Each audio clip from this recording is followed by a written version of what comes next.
14 और 15 अगस्त 1947 की वो आधी रात जब भारत और पाकिस्तान नाम के दो मुल्क नक्शे पर उभरे, वो सिर्फ जमीनी बंटवारा नहीं था, वो एक ऐसा प्रशासनिक पागलपन था जिसकी मिसाल दुनिया में नहीं मिलती। क्या आप यकीन करेंगे कि सरकारी दफ्तरों में मेज, कुर्सियां और टाइपराइटर तक गिने गए। लाइब्रेरी की एलिस इन वंडरलैंड जैसी किताबों के लिए अफसर आपस में भिड़ गए और इकलौते ट्रॉम्बोन के लिए हाथापाई तक हो गई। हद तो तब हो गई जब वायसराय की शाही बग्घी के लिए सिक्का उछाला गया। सिक्का भारत ने जीता और बग्घी दिल्ली रह गई। लेकिन इन अजीब किस्सों के पीछे एक ऐसी खौफनाक साजिश और जल्दबाजी छिपी थी जिसने करोड़ों लोगों की रूह को कत्ल कर दिया। सत्ता हस्तांतरण की असली तारीख जून 1948 थी, लेकिन लॉर्ड माउंटबेटन ने इसे 10 महीने पहले ही खींच लिया।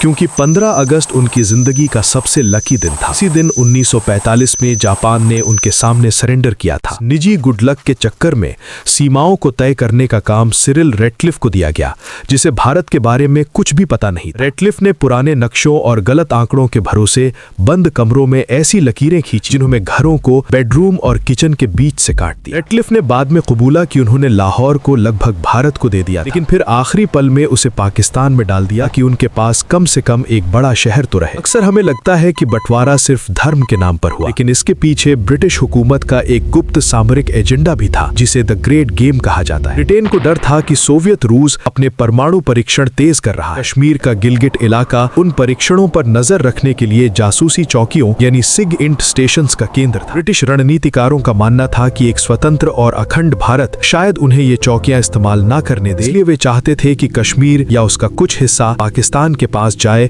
जो उनके हितों के लिए अधिक लचीला था। माउंटबेटन ने जानबूझकर सीमा के नक्शे को 17 अगस्त तक छिपा कर रखा, भले ही उस देरी की कीमत लाखों लोगों ने अपनी जान देकर चुकाई। जब बॉर्डर का ऐलान हुआ तो इतिहास का सबसे बड़ा इंसानी सैलाब उमड़ पड़ा। 1.5 करोड़ लोग बेघर हो गए। स्टेशन पर आने वाली ट्रेनें जब रुकती थीं, तो उनमें से मुसाफिर नहीं बल्कि लाशों के ढेर उतरते थे। इन्हें मौत की रेलगाड़ियां कहा गया। पंजाब के शेखुपुरा में एक डॉक्टर ने अपने ही परिवार की 50 से 60 महिलाओं को खुद गोली मार दी ताकि उन्हें दंगाइयों के हाथों बेइज्जत होने से बचाया जा सके। होहा खालसा में 90 से ज्यादा महिलाओं ने कुएं में कूदकर सामूहिक आत्महत्या कर ली। करीब 10 लाख से ज्यादा मौतें और अनगिनत औरतों के साथ हुई दरिंदगी ने इस आजादी के जश्न को इंसानियत के मातम में बदल दिया। 1947 का वो बंटवारा सिर्फ भूगोल की लकीर नहीं थी, वो साझी तहजीब का कत्ल था। आज भी वाघा बॉर्डर पर उठते पैर और कश्मीर की कटीली तारें उसी 5 हफ्तों की जल्दबाजी और औपनिवेशिक स्वार्थों की गवाही देती हैं। इतिहास गवाह है कि नफरत की लकीरें तो कुछ ही हफ्तों में खिंच जाती हैं, लेकिन उन्हें भरने में सदियां बीत जाती हैं।